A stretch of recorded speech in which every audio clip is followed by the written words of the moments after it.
तो वह पापी मनुष्य होता है। और अर्जुन ने रस्सियों में बांधा और रथ में पीछे से बांध कर घसीट कर ले जाने लगे। अब जैसे ही द्रौपदी ने यह देखा तो कहने लगी, मुच्यता में सा ब्राह्मणों नितराम गुरु। हे स्वामी, आप यहाँ क्या अनर्थ कर रहे हैं? जिसे आप साधारण सा समझ रहे हैं, यह साधारण नहीं है, यह आपके गुरुदेव का पुत्र है। गुरुपुत्र भी गुरु के समान ही वंदनीय होता है। सरहस्यो धनुर्वेद सविसर्गोपसंयम। जिन गुरुदेव ने तुम्हें धनुर्वेद के उपदेश सिखाए, धनुष चलाना सिखाया, आज तुम उन्हीं के साथ ऐसा कर रहे हो, उन्हीं के पुत्र के साथ ऐसा कर रहे हो। तो अर्जुन बोले, द्रौपदी एक बात बताओ, जब इसने सोए हुए बच्चों को मारा तो उस समय हमें भी तो बुरा लगा।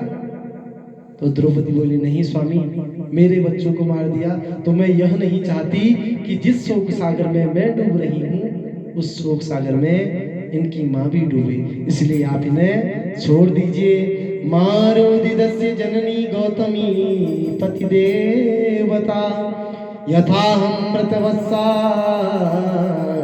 तारो दिम्य सुमुखी मुहु। द्रौपदी कहती है, आप इन्हें दंड न दें।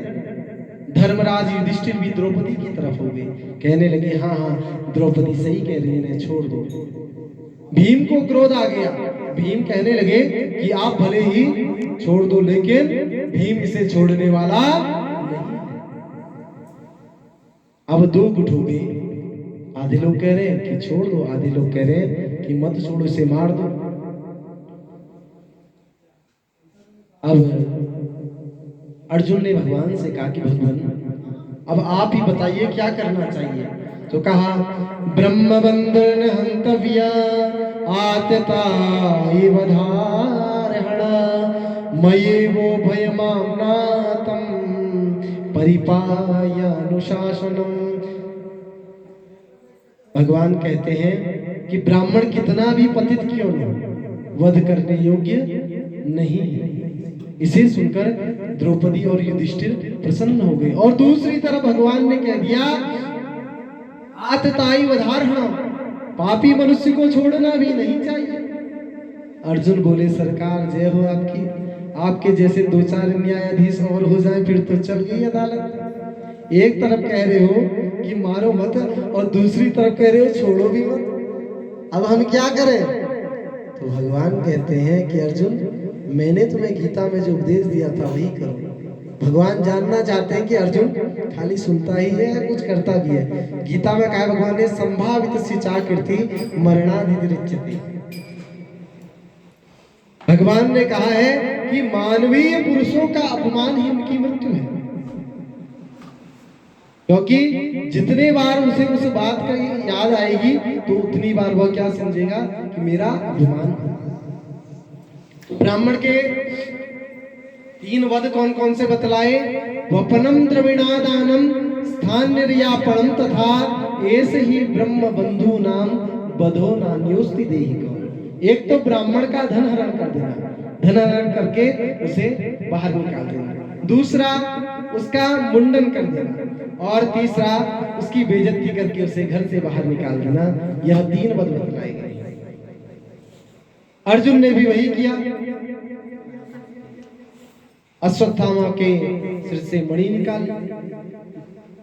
अब अश्वत्थामा क्रोधित हो गया और कहने लगा कि मैं इनके वंश को आगे बढ़ने नहीं दूंगा। और अभिमन्यु की पत्नी उत्तरा के गर्भ में ब्रह्मास्त्र छोड़ दिया। अब इधर से जब ब्रह्मास्त्र छोड़ा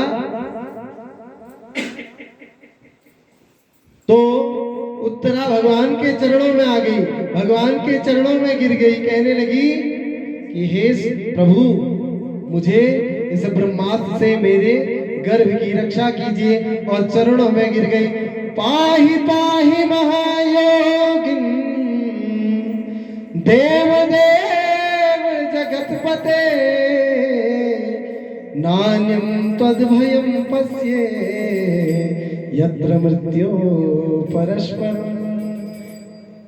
हे भगवान, कुछ ऐसी कृपा कीजिए कि यह ब्रह्मास्त्र मेरे गर्भ को नष्ट ना करे, मेरी रक्षा कीजिए, पाहि मां, मैं आपकी शरण में हूं। भगवान ने कहा घबराने की कोई आवश्यकता नहीं है, और सूक्ष्म रूप धरकर भगवान उत्तरा के गर्भ में प्रविष्ट हुए और परीक्षित जी की रक्षा करी। बोल कृष्ण कन्हैया लाल की।